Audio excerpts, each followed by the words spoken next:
Hello everyone, welcome to my channel. So today we are going to start determinants +2 में chapter number 4 जो कि बहुत easy chapter है।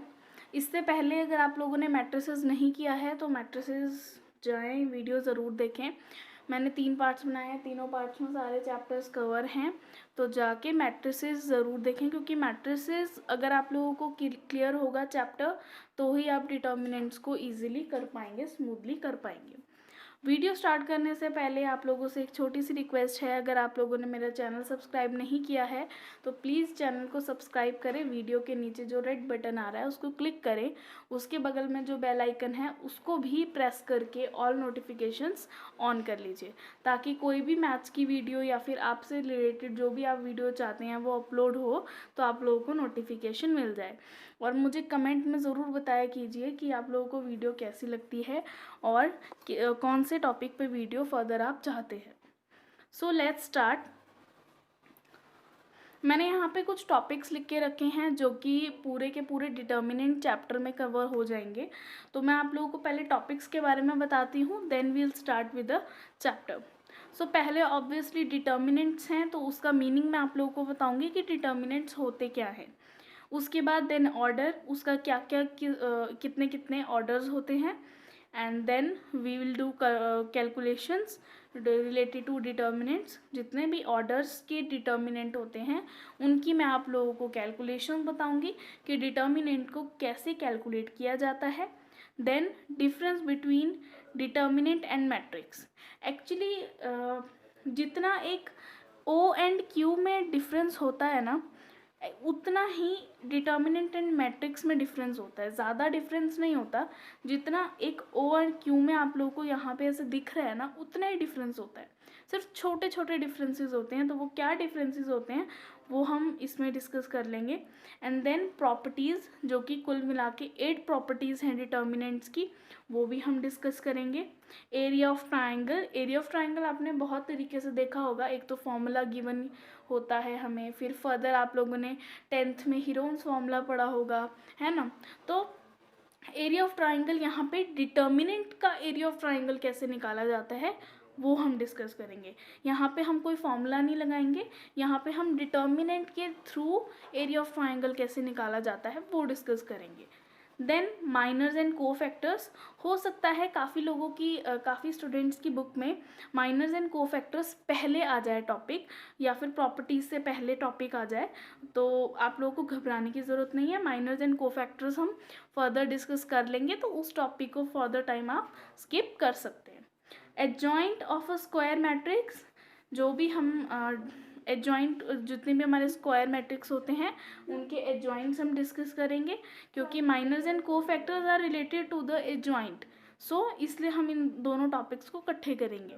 इसलिए मैंने बोला कि अगर किसी का टॉपिक पहले है तो वो उसको प्लीज़ स्किप कर दे, और फिर नेक्स्ट टाइम जब हम इसको करेंगे तो वो वहाँ से उसको कवर कर सकता है। And then last topic is solution of system of a linear equation and applications. तो ये कुछ हमारे टॉपिक्स हैं डिटर्मिनेंट के अंदर।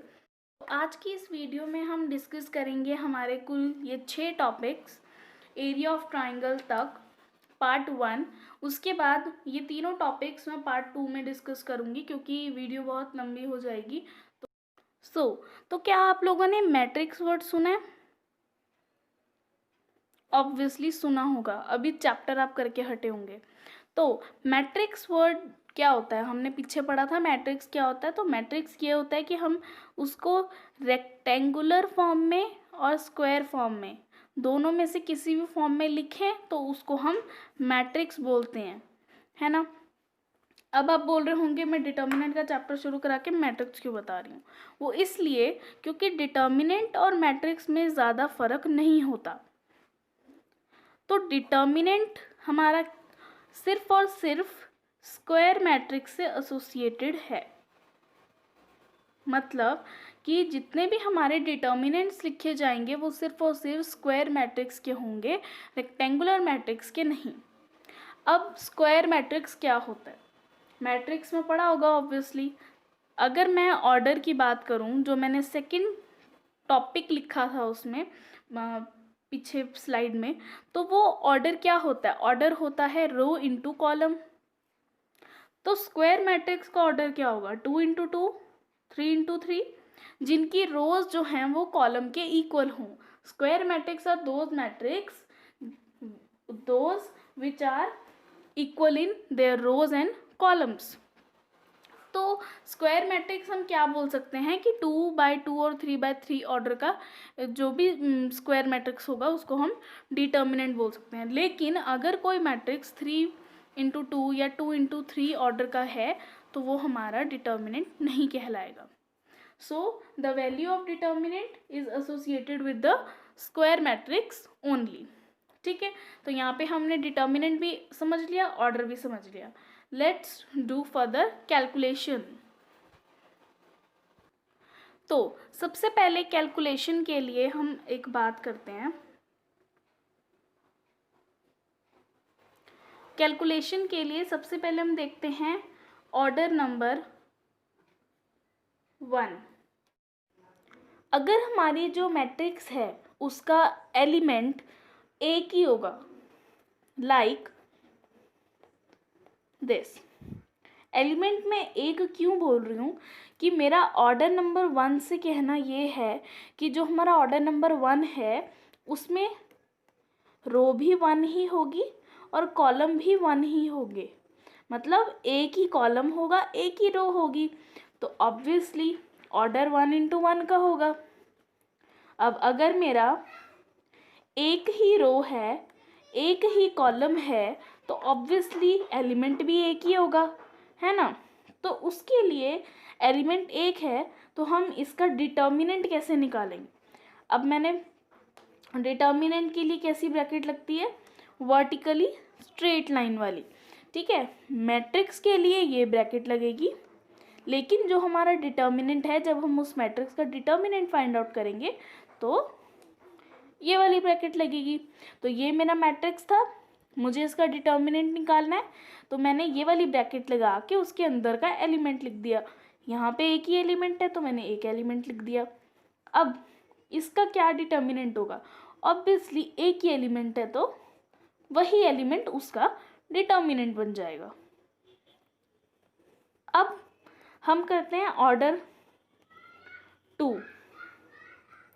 अगर हमारी किसी भी मैट्रिक्स का ऑर्डर 2 है, मीन्स रो भी 2 हैं और कॉलम भी मेरे उसके 2 हैं, तो वो मेरा मैट्रिक्स किस ऑर्डर का होगा, 2 इंटू 2 का।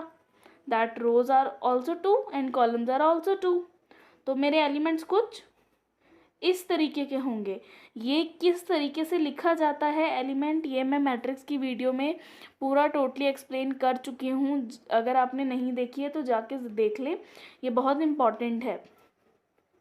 अब इसका एक एग्जांपल लेते हैं। 2/2 का मैं एक मैट्रिक्स लिख देती हूँ, लिख दिया 2 इंटू 2 का।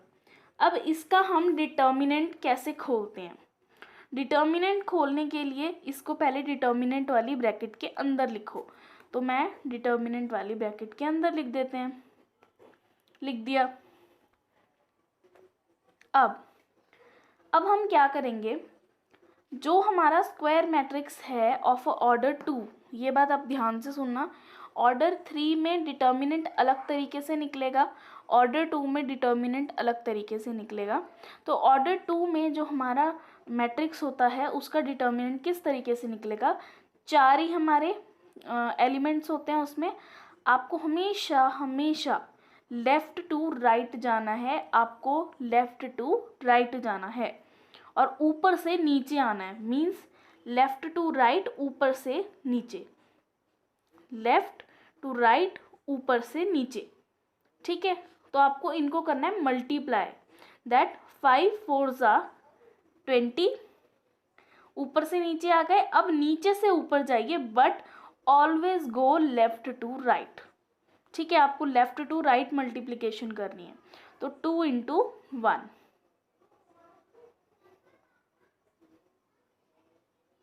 ठीक है, ये हमने लिख दिया, इनको हम करेंगे माइनस, आंसर आ गया मेरा डिटर्मिनेंट। हमेशा इनको जब हम मल्टीप्लाई करते हैं उनके बीच में नेगेटिव का साइन रहेगा, ठीक है। आपको मल्टीप्लिकेशन करते हुए किन बातों का ध्यान रखना है, always go left to right, सबसे पहले ऊपर से नीचे जाएंगे फिर नीचे से ऊपर जाएंगे, ठीक है। इस बात का खास ध्यान रखें, क्योंकि अगर आप पहले इसको मल्टीप्लाई करें और फिर इसको मल्टीप्लाई करेंगे आपका आंसर अलग आएगा और जो कि गलत होगा, ठीक है। तो आपको इस चीज़ का खास ध्यान रखना है। नेक्स्ट अब हम करते हैं ऑर्डर 3, विच मीन्स रो भी 3 हो और कॉलम्स भी 3। तो कुछ इस तरीके का मैट्रिक्स दिखेगा, A12, A13, A21, A22, A23, A31, A32, A33। तो ये मेरा 3/3 का मैट्रिक्स हो गया। इस 3/3 के मैट्रिक्स को हम कुछ इस तरीके से लिख रहे हैं, that rows are also 3, row 1, row 2, row 3, columns भी 3, कॉलम 1, कॉलम 2, कॉलम 3, ठीक है। Let's we take an example for that also. ये मैंने एक मैट्रिक्स लिखा है 1 2 3 4 5 6 7 8 9। ये मेरे मैट्रिक्स के कुछ एलिमेंट हैं, ठीक है। एलिमेंट 1 2 3 4 5 6 7 8 9, इनको मल्टीप्लाई करते हैं, जितना आंसर आता है उतने ही उस मैट्रिक्स के अंदर के एलिमेंट होते हैं। 3 इंटू 3 9 है, तो इसके अंदर के 9 एलिमेंट्स होंगे, ठीक है। तो अब हम स्टडी करते हैं कि इस मैट्रिक्स का हम डिटर्मिनेंट कैसे निकालेंगे। ये मैंने इसको डिटर्मिनेंट के ब्रैकेट में लिख लिया है, ओके। तो अब हम इसका डिटर्मिनेंट कैसे निकालेंगे। ध्यान रहे स्क्वायर मैट्रिक्स में सिर्फ 4 एलिमेंट थे तो हमने उनको डायरेक्टली मल्टीप्लाई कर लिया था, लेकिन 3/3 के ऑर्डर में ऐसा नहीं होता। 3/3 के ऑर्डर में हम डिटर्मिनेंट कैसे निकालते हैं, आप लोगों को ये चीज़ ध्यान रखनी है कि आप एक्सपैंड कर रहे हैं फर्स्ट रो के थ्रू कि सेकेंड रो के थ्रू कि थर्ड रो के थ्रू। मीन्स आपको जो एक्सपेंशन करनी है, हम जब भी डिटर्मिनेंट निकालते हैं तो हम एक्सपेंशन बोलते हैं, expansion of that is determinant. तो एक्सपेंशन अलोंग विद, अब आप लोगों को खुद डिसाइड करना है, आप रो 1 के थ्रू एक्सपेंशन करना चाहते हैं, रो 2 के थ्रू या रो 3 के थ्रू, या फिर कॉलम 1 के थ्रू, कॉलम 2 के थ्रू, कॉलम 3 के थ्रू। तो इन 6 कैटेगरीज में से आप किस चीज़ के थ्रू किसी डिटर्मिनेंट को खोलना चाहते हैं, दैट इज़ योर चॉइस। अगर क्वेश्चन में लिखा है कि आपको R2 के थ्रू खोलना है तो आप लोगों के पास कोई ऑप्शन नहीं है, लेकिन अगर सिंपली बोला गया है कि डिटर्मिनेंट निकालो तो आप किसी भी ऑप्शन को चूज़ कर डिटर्मिनेंट निकाल सकते हैं। फिलहाल मैं आपको एक्सपेंशन थ्रू R1 बताती हूँ। एक्सपेंशन थ्रू R1 बताती हूँ, मीन्स अगर हम रो 1 के थ्रू एक्सपेंशन करेंगे, रो 1 कौन सी है हमारी, ये वाली। और एक ट्रिक मैं और बताऊँगी, ये क्वेश्चन होने के बाद एक ट्रिक मैं बताऊँगी जिसके थ्रू आप लोगों को थोड़ा सा ईजी हो जाएगा। तो रो 1 का एलिमेंट है मेरा पहला 1, तो इस 1 की ये लाइन और ये वाली लाइन को मैं बंद कर दूँगी, ठीक है। सबसे पहले तो मैं ये नंबर लिख लूँगी 1, उसके बाद मैं इसकी ये लाइन और ये लाइन बंद कर दूँगी, ठीक है। मीन्स इस लाइन पे हम ऐसे कर देंगे। तो अब यहाँ पर बाकी के जो 4 बचे हुए एलिमेंट हैं इसको हम यहाँ पर लिखेंगे। देन फर्दर, देन जैसे हमने देखा, हमें पता होता है यहाँ पे और यहाँ पे और यहाँ पे, इन चारों जगहों पे नेगेटिव का साइन होता है। भले ही क्वेश्चन में हो, मतलब आपको डिटर्मिनेंट में लिखा है नहीं लिखा वो अलग बात है, लेकिन यहाँ पे एक अलग से माइनस का साइन ज़रूर होता है, ठीक है। तो अगर नेगेटिव वैल्यू है ना तो भी यहाँ पे माइनस का साइन होगा, आपको इतना कंफ्यूज होने की ज़रूरत नहीं है। ये सारे कंसेप्ट जो हैं वो मैट्रिसेस में ऑलरेडी क्लियर हो चुके हैं। तो नेक्स्ट एलिमेंट क्या है, रो 1 का पहला एलिमेंट तो था 1, तो मैंने 1 के हिसाब से ये वाली 1 की रो और 1 का कॉलम छोड़ दिया, ठीक है। तो ये बचे 4 जो मैंने यहाँ लिख दिए। अब मैं जाऊँगी नेक्स्ट पे, तो रो 1 का मेरा नेक्स्ट एलिमेंट क्या है 2, तो 2 की रो छोड़ दूंगी, मीन्स फर्दर ये 2 की रो तो यही है, और 2 का कॉलम छोड़ दूंगी ये, ठीक है। तो ये वाली रो और ये वाली कॉलम मैंने छोड़ दी, तो 4 नंबर मेरे पास कौन से बचे 4 7 6 9, है ना। तो 2 के बाद 4 7 6 9, इसको हमें इस तरीके से लिख लेना है। 2 के आगे लगेगा नेगेटिव साइन, अगर ये 2 नेगेटिव है तो कोई बात नहीं, तभी भी यहाँ नेगेटिव लगेगा, okay. Next move to another element that is 3, तो ये तो हमारा पॉजिटिव ही होता है। अब मैंने यहाँ 3 लिखा है, तो अब मैं 3 की रो, ये ऑब्वियसली रो तो चेंज होगी नहीं, तो 3 की रो और 3 का कॉलम छोड़ूंगी। आपको याद रखना है, जो भी आप नंबर चूज़ कर रहे हैं ना, आपको उसका रो और कॉलम को छोड़ देना है। तो हम 3 को देख रहे हैं, तो 3 का रो और 3 का कॉलम छोड़ देंगे। तो अब हमारे पास कौन से नंबर बचे 4 7 5 8, तो आप लोग यहाँ पर 4 7 5 8 ऐसे करके इसको लिख लेंगे। तो स्क्वायर मैट्रिक्स तो हमें आता है, तो हम यहाँ पे ऐसे रखेंगे 1, अब लगाएंगे हम ब्रैकेट, ओके।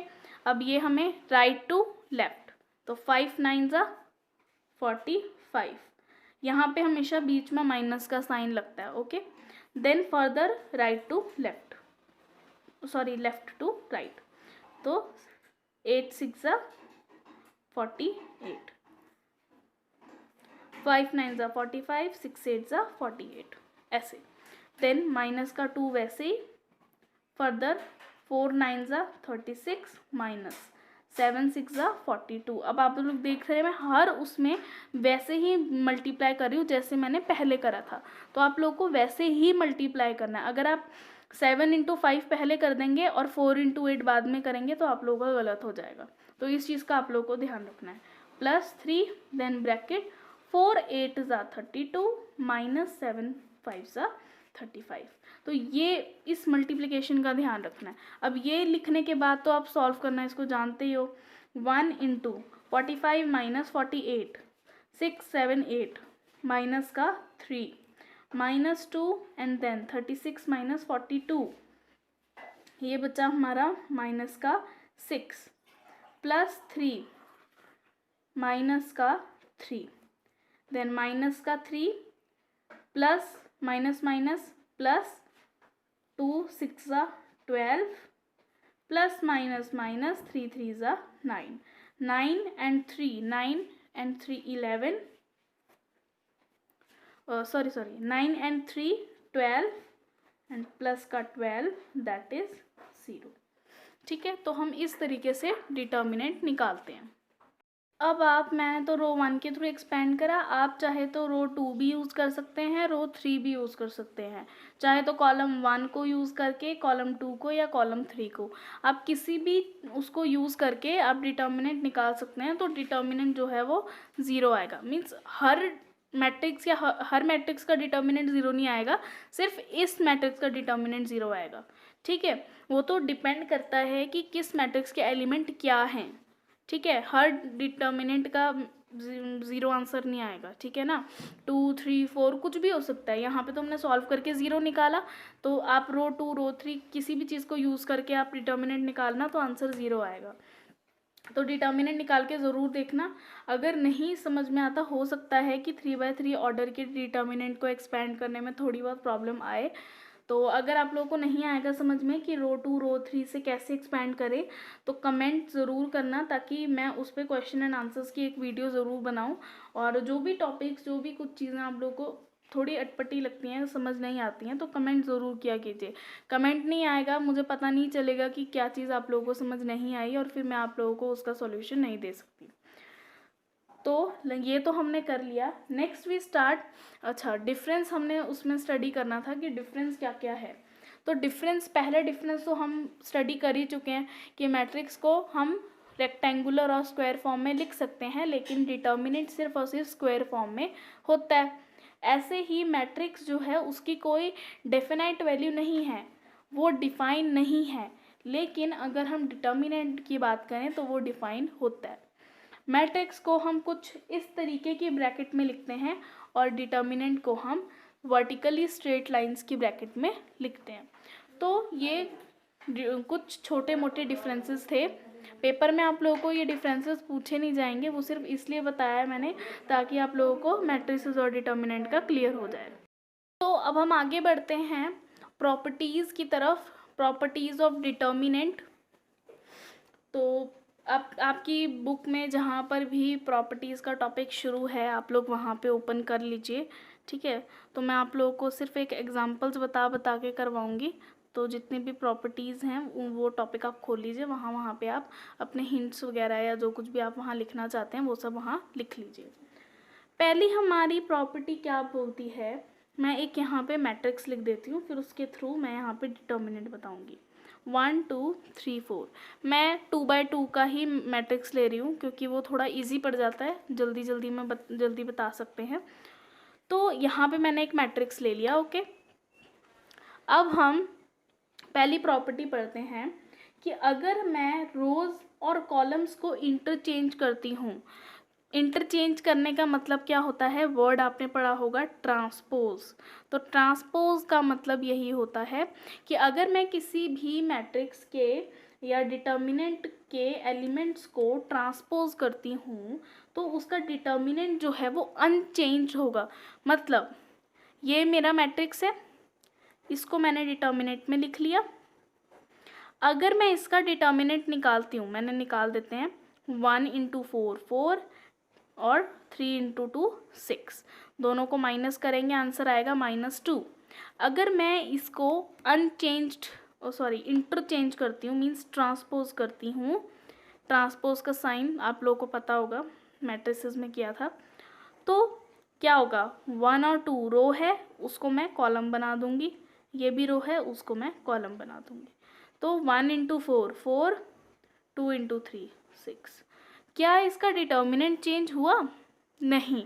तो पहली प्रॉपर्टी हमारी क्या बोलती है कि जो कोई भी हमारा स्क्वायर डिटर्मिनेंट है वो अपने ट्रांसपोज के इक्वल होगा, लेकिन स्क्वायर, ठीक है, हम सिर्फ स्क्वायर मैट्रिसेस की बात कर रहे हैं, तो वो अपने डिटर्मिनेंट के इक्वल होगा, ठीक है। यहाँ हमने ये पढ़ा।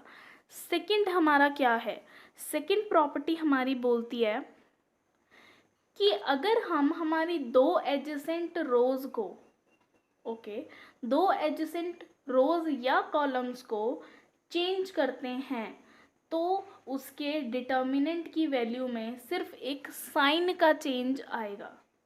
अच्छा, चलो चेक करके देखते हैं। ये मैंने लिखा, यहाँ मैं डिटर्मिनेंट निकाल चुकी हूँ। अब हम ऐसा करते हैं, इसकी रोज़ को चेंज करते हैं। अगर मैं इसकी रोज़ को चेंज करूँगी तो मैं रो 2 को रो 1 बना दूँगी और रो 1 को रो 2 बना दूँगी, यही मतलब है। हम यहाँ सीधा डिटर्मिनेंट निकालते हैं। 3 2 6, 1 × 4 4। सच में यहाँ पे साइन का डिफरेंस आया ना, तो इसका मतलब कि हम एडजेसेंट रोज़ को चेंज, ट्रांसपोज का मतलब अलग होता है, वहाँ पे हम रोज़ को कॉलम्स में चेंज करते हैं, ठीक है। तो यहाँ पे हमें ध्यान रखना है कि रोज़, सिर्फ अगर हम रोज़ को इंटरचेंज करेंगे तो हमारा सिर्फ एक साइन का डिफरेंस आएगा, ठीक है। देन थर्ड प्रॉपर्टी हमारी क्या बोलती है कि कोई भी दो रोज़ या कॉलम्स अगर हमारे आइडेंटिकल हैं तो उसको मल्टीप्लाई या मल्टीपल्स भी हैं। मैं एक मैट्रिक्स लिखती हूँ 1 2 4 4 5 6 1 2 4, ये मेरा मैट्रिक्स है, ठीक है। अब मैं इस मैट्रिक्स में देखा, आप देख रहे हो रो 1 एंड रो 2 एंड रो 3, तो आप लोग देख रहे हो रो 1 और रो 3 सेम है। तो अगर हमारी कोई भी दो रोज़ या फिर कोई भी दो कॉलम्स आइडेंटिकल हैं, सेम हैं, या फिर दोनों एक दूसरे के मल्टीपल्स हैं, ठीक है, तो हमारा जो इसका डिटर्मिनेंट निकलेगा, लेट्स सपोज ये ए मैट्रिक्स है, तो अगर मैं इस ए मैट्रिक्स का डिटर्मिनेंट निकालूंगी तो वो 0 होगा। प्रूफ करने के लिए आप खुद डिटर्मिनेंट निकाल सकते हैं, लेकिन ये प्रॉपर्टीज़ है तो मैं आप लोगों को प्रॉपर्टीज़ इन शॉर्ट बता रही हूँ। देन हमारी फोर्थ फोर्थ प्रॉपर्टी हमारी बोलती है कि अगर हमारे किसी भी रो या फिर किसी भी कॉलम के सारे एलिमेंट ज़ीरो हो जाएं, लेट सपोज कुछ इस तरीके से, अगर मेरे किसी भी रो के या फिर सारे किसी भी कॉलम के एलिमेंट्स ज़ीरो हो जाएं तो भी उस डिटर्मिनेंट का आंसर ज़ीरो आ जाएगा। ठीक है। फिफ्थ, अगर हमारे एलिमेंट्स, किसी भी डिटर्मिनेंट के एलिमेंट्स को हम मल्टीप्लाई करते हैं किसी भी क्वांटिटी से, लेट सपोज ये मेरा मैट्रिक्स है, इसको मैं डिटर्मिनेंट में लिख लेती हूँ। तो अगर मैं किसी भी डिटर्मिनेंट की एक रो को मल्टीप्लाई करती हूँ किसी एक क्वांटिटी से, let suppose I am multiplying by 3, तो 3 × 1 = 3, 3 × 2 = 6, मल्टीप्लाई कर दिया। ठीक है, तो जब अगर मैं इसको मल्टीप्लाई कर दूंगी तो क्या होगा, तो ये होगा कि जो उसका डिटर्मिनेंट आएगा ना वो भी उतना ही मल्टीप्लाई में आएगा। लेट सपोज दिखा देती हूँ आपको, ये नॉर्मल वाला डिटर्मिनेंट है, 1 × 4 4, 3 × 2 6, आंसर -2। अब मैंने क्या करा, क्वांटिटी, एक किसी क्वांटिटी से किसी भी रो या फिर किसी भी कॉलम को मल्टीप्लाई करना, तो मैं यहाँ पे रो 1 को मल्टीप्लाई करा है किससे, 3 से। ठीक है, तो यहाँ पर मैं 3, अब इसको सॉल्व करते हैं, 3 × 4 = 12, 3 × 6 = 18, कितना आया 6, वो भी माइनस का।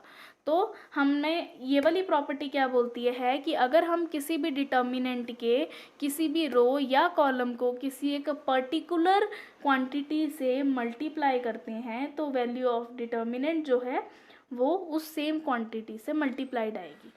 अगर मैं इसको उसी सेम क्वांटिटी से जो यहाँ मल्टीप्लाई करी उससे करती हूँ तो देखो इक्वल आ रहा है। ठीक है, तो आप लोग ये छोटी छोटी चीज़ें जो मैं यहाँ पे लिख रही हूँ ना वो सब आप लोग उन पॉइंट्स के आगे आगे लिख सकते हैं, जो भी वहाँ पे प्रॉपर्टीज़ लिखी हैं उन प्रॉपर्टीज़ के आगे आगे लिख सकते हैं, तो आपको वो इजीली याद हो जाएंगी जब आप उसको देखोगे तो। ठीक है, then move to sixth property. हमारी सिक्स्थ प्रॉपर्टी बहुत इंटरेस्टिंग सी है, कैसी कि अगर हमारे डिटर्मिनेंट की किसी भी रो या किसी भी कॉलम, मैं यहाँ सीधा डिटर्मिनेंट लिख रही हूँ, जैसे like a + b, c + b and रुको c + d और d + e, f g h i j k, ये मैंने कुछ डिटर्मिनेंट लिखा। ठीक है, ये कुछ इसके एलिमेंट्स हैं।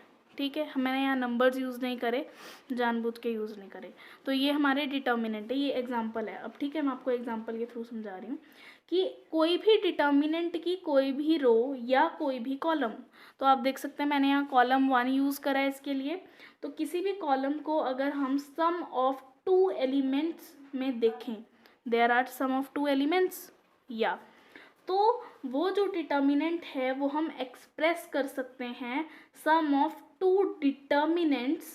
कैसे, ये जो डिटर्मिनेंट है वो कैसे एक्सप्रेस किया जाएगा, सम ऑफ 2 डिटर्मिनेंट्स, कैसे, a c d f g h i j k। अब आप देख सकते हैं मैंने ये वाले नंबर्स नहीं यूज़ करे, तो वो सम ऑफ 2 डिटर्मिनेंट्स हम एक्सप्रेस कर सकते हैं। यहाँ पर ये इस तरीके से डिटर्मिनेंट लिखा जाएगा, i j k। अगर कोई डिटर्मिनेंट की कोई भी रो या फिर कोई भी column as a sum of 2 elements show हो जाए तो हम उस डिटर्मिनेंट को as a sum of 2 determinants show कर सकते हैं। ओके, तो आप देख सकते हैं मैंने a c d इस तरफ लिख दिया, b d e second determinant में लिख दिया, बाकी एलिमेंट्स तो आप देख सकते हैं सेम ही लिखना है।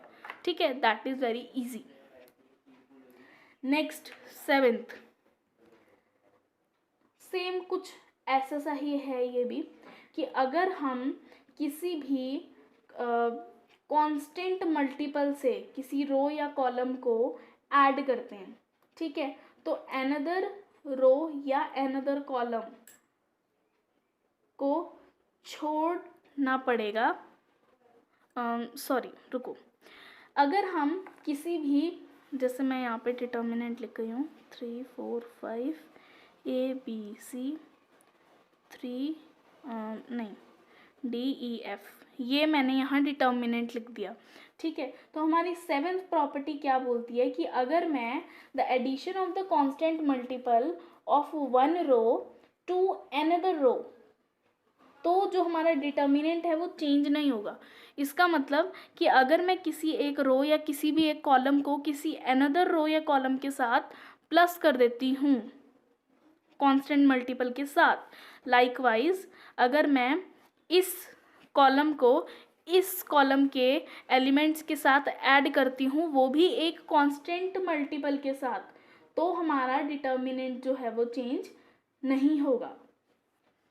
3 + A 4 + B 5 + C ABCDEF,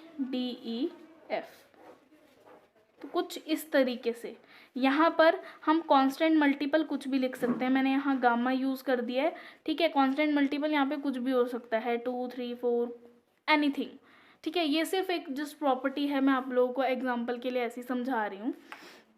बाकी मैं आप लोगों को ये भी बताऊंगी कौन सी properties most of the time use की जाती है। नेक्स्ट 8th लास्ट प्रॉपर्टी हमारी क्या बोलती है कि अगर मैं किसी भी दो मैट्रिक्स को मल्टीप्लाई करूं और उसका डिटर्मिनेंट निकालूं, तो वो किसके इक्वल होगा अगर मैं उनको इंडिविजुअली डिटर्मिनेंट निकाल के मल्टीप्लाई कर दूं। दो मैट्रिक्स ले लेते हैं हम, एक ले लेते हैं A, एक ले लेते हैं B, ये वाला, ठीक है। तो अगर मैं इन दोनों को मल्टीप्लाई करती हूँ फिर डिटर्मिनेंट निकालती हूँ, ठीक है। तो चलो जी मल्टीप्लाई कर लेते हैं, फिर डिटर्मिनेंट निकाल लेते हैं।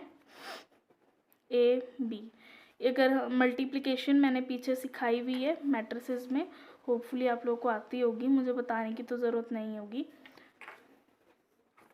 ये इससे 1 5 5 2 7 14 1 6 6 2 1 2 3 5 15 4 7 28 3 6 18 4 1 4 5 4 20, सॉरी ऐड करना था ये तो 19, और तो ऐड करके हमारा ये मैट्रिक्स बन गया। अब हमने यहाँ देखा है दोनों को मल्टीप्लाई करके देन फर्दर उसका डिटर्मिनेंट निकाला गया है, तो हम इसका डिटर्मिनेंट निकालते हैं। चलो यहीं से ऐसे ही बता देती हूँ। 19 × 22 - 43 × 8, तो ये मैंने सॉल्व करा और इसका मेरा डिटर्मिनेंट निकला है 74, ठीक है। अब हमने यहाँ देखा उन्होंने बोला था इंडिविजुअली निकाल कर मल्टीप्लाई करेंगे तो भी अब हमारा 74 आना चाहिए। तो अगर मैं इंडिविजुअली इनका डिटर्मिनेंट निकालूँ तो अब इसका कैसे निकलेगा, डिटर्मिनेंट ऑफ A निकालते हैं। तो ये बना 4 फर्दर -6 माइनस का 2, देन B का डिटर्मिनेंट निकालते हैं। 5 1 5 माइनस 7 6 42, तो ये मेरा बना माइनस का 37। अब दोनों को करना है मल्टीप्लाई, तो 7 14 1 2 6 एंड 74 माइनस माइनस प्लस, तो या इट इज़ वेरीफाइड, दोनों का 74 74 आया है, दैट इज़ इक्वल। तो ये हमारी कुछ 8 प्रॉपर्टीज़ थी डिटर्मिनेंट से रिलेटेड, ठीक है। तो होपफुली ये समझ में आ गई होंगी। बेसिकली इसमें इम्पॉर्टेंट वो प्रॉपर्टीज़ हैं जिनका आंसर हमारा 0 से रिलेटेड है या इंटरचेंज करने वाली हैं। ये 7 और 8 नंबर पर जो मैंने प्रॉपर्टी बताई है, 6 7 8 नंबर पर, वो ज़्यादा इतनी इम्पॉर्टेंट नहीं है, लेकिन फिर भी कर लेना बेटर होता है। नेक्स्ट हमारे पास एक लास्ट टॉपिक, आज की वीडियो का लास्ट टॉपिक पड़ा है एरिया ऑफ ट्रायंगल। मैट्रिसेस से हम एरिया ऑफ ट्राइंगल कैसे निकाल सकते हैं। तो हमने पहले 10th में, हमने 9th-10th में हमने हीरोन्स फार्मूला करा था, है ना, और एक फार्मूला होता है हमारे पास एरिया ऑफ ट्राइंगल का। तो उस फॉर्मूले के थ्रू नहीं, हम मैट्रिसेस के फॉर्मूले के थ्रू कैसे एरिया ऑफ ट्राइंगल निकाल सकते हैं वो स्टडी करेंगे। तो एरिया ऑफ ट्राइंगल हमें बताया है, find the area of triangle, और हमें उसके कुछ वर्टिसेस दिए हैं, ठीक है।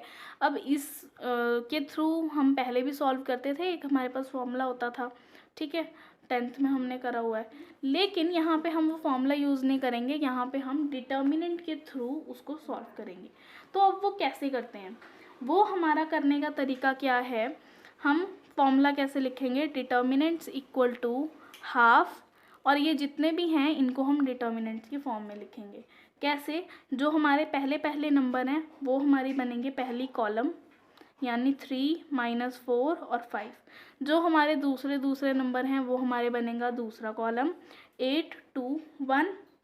अब आप बोल रहे होंगे कि डिटर्मिनेंट में तो हमेशा स्क्वायर मैट्रिक्स होता है, ये तो स्क्वायर बना नहीं, है ना।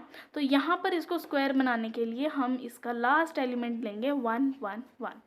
आपको हर क्वेश्चन में ऐसा ही करना है, क्यों, क्योंकि कोऑर्डिनेट्स जो हैं वो एक्स वाई की फॉर्म में होते हैं, वो सिर्फ 2 होते हैं, तीसरा तो होता नहीं। तीसरा बनाने के लिए हम 1 को यूज़ करेंगे तीनों रोज़ में, ठीक है, मतलब थर्ड कॉलम हमारा 1 होगा। अब इसको सॉल्व कैसे करना है, नॉर्मल जैसे आप अभी तक डिटर्मिनेंट निकालते आए हैं, कैसे, 1/2 को वैसे ही रहने दीजिए। अब मैं फर्दर रो 1 के थ्रू ही निकाल रही हूँ, ठीक है। 3, पहली रो और पहला कॉलम बंद कर दीजिए, तो 2 1 ज़ा 2, 1 1 ज़ा 1। नेक्स्ट एलिमेंट -8, पहला रो पहला कॉलम बंद कर दीजिए, सॉरी, पहला रो और जिस नंबर को आप यूज़ कर रहे हैं उसका बंद कर दीजिए। तो यहाँ पे -4 × 1 -4 माइनस का 5, 5 × 1 5, देन +1, तो पहला रो और लास्ट वाला कॉलम बंद कर देंगे, तो -4 × 1 -4, 5 2 ज़ा 10। अब हम इसको सॉल्व करेंगे, हाफ 1 × 3 दैट इज़ 3, माइनस का 8 × माइनस माइनस प्लस माइनस का 9, माइनस माइनस प्लस माइनस का 14, हाफ 3 माइनस माइनस प्लस 9 8 ज़ा 72 माइनस का 14, और अगर हम इनको सॉल्व करेंगे बनेगा 61 / 2। तो ये हमारा एरिया ऑफ ट्राइंगल आ गया, इसको हम स्क्वायर यूनिट्स में लिखेंगे, ठीक है। तो ये तो बहुत छोटा सा क्वेश्चन है एरिया ऑफ ट्राइंगल का। सो होपफुली आप लोगों को ये समझ में आया होगा, वीडियो अच्छी लगी होगी। अगर वीडियो में दोबारा से बोल रही हूँ, कोई भी डाउट है, कोई भी क्वेश्चन है, तो कमेंट ज़रूर करें, कमेंट करें, उसके ऊपर क्वेश्चन एंड आंसर्स की एक वीडियो मैं बना दूँगी, पार्ट 1 एंड पार्ट 2 की, दोनों की। तो पार्ट 1 के नीचे पार्ट 2 का लिंक आप लोगों को मिल जाएगा, अभी नहीं मिलेगा तो कुछ दिनों बाद मिल जाएगा, नोटिफिकेशन ऑब्वियसली मिल जाएगी अगर आप मेरे चैनल को सब्सक्राइब करेंगे। तो होपफुली वीडियो अच्छी लगी होगी, प्लीज़ लाइक ज़रूर करें और शेयर भी करें अपने फ्रेंड्स के साथ। Thank you.